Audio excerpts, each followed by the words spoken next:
Samsung TV not turning on. Picture this. You sit down, grab the remote, press power, and nothing happens. Dead silence. Not even a flicker. You press it again. Still nothing. That sick feeling of dread starts creeping in. Before you start panicking about repair bills or a replacement, here are 7 things to check first. Number 7. Read the red light before you do anything else. There is a small red light on the bottom edge of your Samsung TV, and most people ignore it. That light is your fastest diagnostic tool. Solid red means your TV has power, and the problem is almost certainly your remote, not the TV. No light at all means no power is reaching the TV. Blinking red means something went wrong internally. Each situation has a different fix, so read the light first before you touch anything else. Number 6. Your remote is the culprit, not the TV. If the red light is solid but the remote does nothing, walk to your TV and press the physical power button directly on the set. It is usually on the back right side or the underside. Check your manual if unsure. If the TV turns on that way, your remote is the problem and your TV is completely fine. Pull the batteries out, hold the power button on the remote for 15 seconds, put fresh batteries in, and try again. You can also point the remote at your phone's front camera and press a button. If a light flashes on screen, the remote is working. If nothing appears, the remote needs replacing.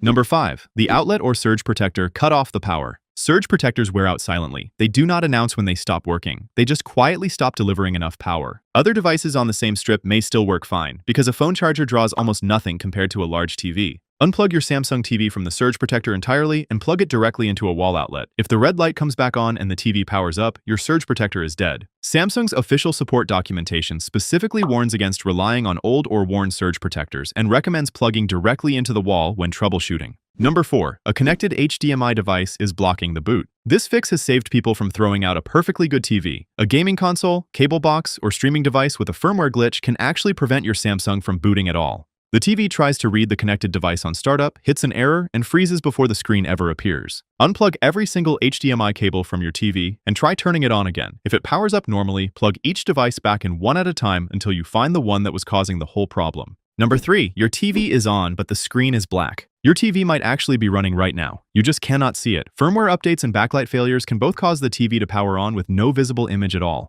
Grab a flashlight and hold it close to the screen in a dark room. If you can make out any faint image or shapes at all, your TV is actually on, but the backlight has failed, and that requires a hardware repair. If you see nothing, the TV is genuinely not powering on, and the next fix is what you need. Number 2. Drain the residual power completely. Samsung TVs hold residual electricity inside their components even after being unplugged, and that trapped charge can stop the TV from restarting cleanly. Unplug your TV, find the physical power button on the TV, not the remote, and hold it down for 30 full seconds. This drains stored power from the hardware. Leave it unplugged for 1 more minute after that, then plug it back in directly to the wall and press power once. Thousands of people in Samsung community forums have documented this exact fix working after power cuts, storms, and random overnight failures when nothing else did. Number 1. The deep power reset. Unplug the TV from the wall, unplug every HDMI cable and every external device connected to the TV. Hold the physical power button on the TV for 30 seconds. Leave everything disconnected and unplugged for 2 full minutes. Not 30 seconds, 2 full minutes. This completely drains all residual power from every internal component. Now plug the power cable back in directly to a wall outlet with nothing else connected. Press the power button on the TV itself, not the remote. If the TV comes on, let it fully boot, then reconnect your devices one by one. This is the sequence Samsung's own support team walks people through when quick unplugs and remote resets have already failed, and it works in cases where nothing else has.